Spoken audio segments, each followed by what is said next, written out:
Christians are good and atheists are bad.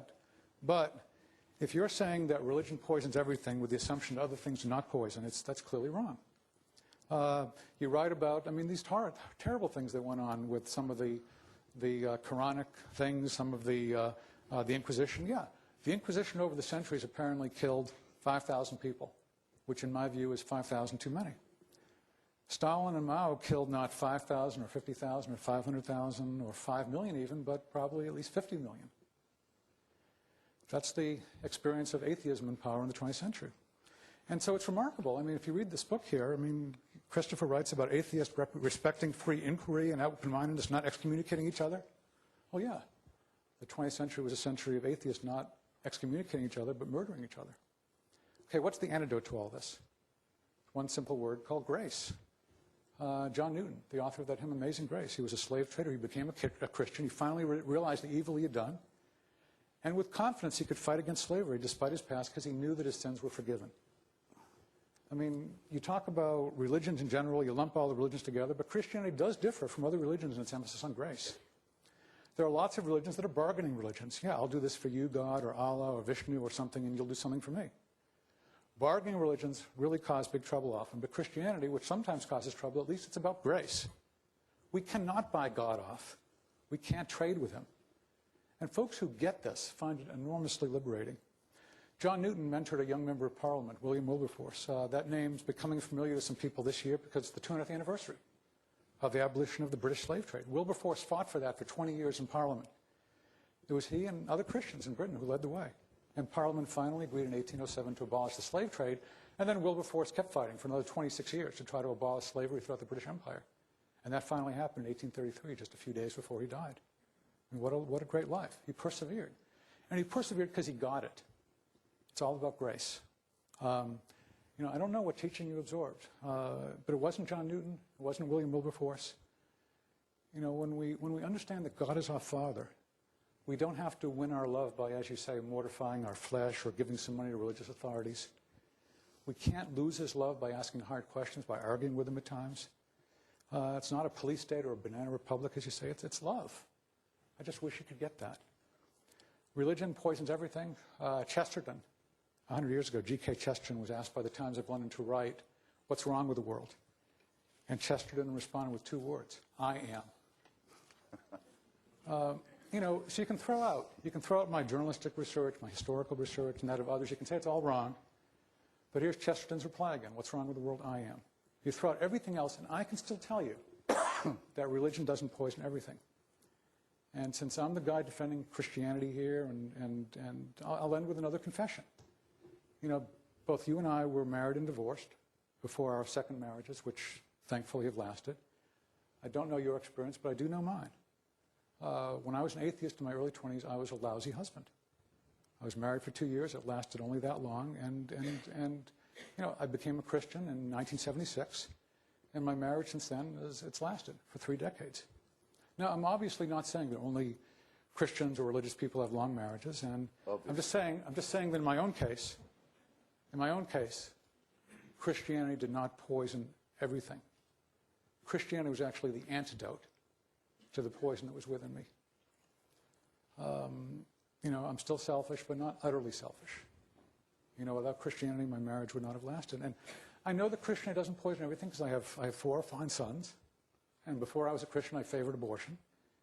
And if I hadn't come to believe in God, some of those sons would not exist. Christianity does not poison everything. In my own case, in the case of millions of people, it's the antidote to poison. So you can say, Christopher, that religion poisons lots of things. I'll agree with you, but not everything.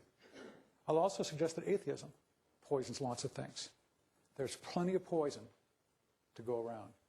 We desperately need the antidote.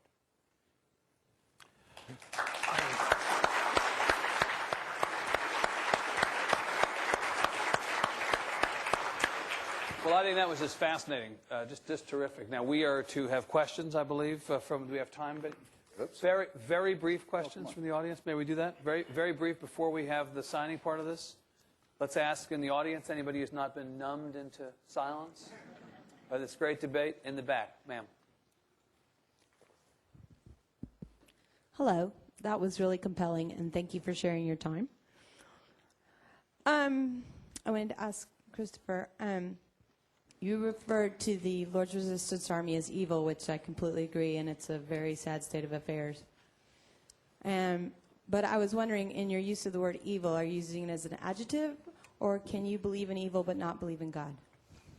No, I say in my book that I believe that evil is a real thing. I can't prove it. There are quite a lot of things I can't prove that I couldn't be without. A lot of people jeer when you say evil, especially when the president says it. They say, oh, he's saying things are black and white when they're grey and so forth. You know how many liberals talk. If you put the word lesser in front of evil, you'll find every liberal's willing to use it. They do it every time at elections when they're considering who to vote for. I think that I've been to places where there's no other word for what I've seen.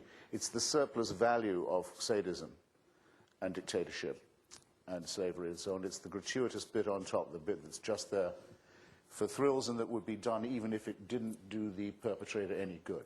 I mean, the self-destructive, nihilistic element. I can't put it any more strongly than this. And when you smell it, when you see it, you'll know. Hope you never do. Sir. I wanted to first thank, was this on? I wanted to first thank the LBJ Museum for putting this on. Yeah, very well said.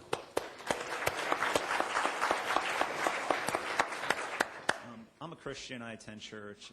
I tend to be a lot more to the left than the right because there's this level of humanity that I find that tends to be a little more to the left. And maybe Dr. Olasky, you can help me with this.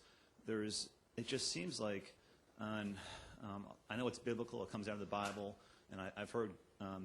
To keep in the theme of politics and religion, I've heard Governor Rick Perry say it, that if you're not a Christian, you're going to hell, and kind of there's a whole level of, I call it a license to be arrogant that comes along with the religiousness. And I think there's a certain level of that, but I struggle, that's the point I really struggle when it comes to being a Christian. So I'd love to hear from you as far as of how you support that level of arrogance, or us and them is probably a more politically correct way to say it, or exclusivity. Yeah. Well, a good question that we could discuss for a long time, but I don't support us and them in that sense. And I don't think that that Christianity is identical to the Republican Party or anything like that.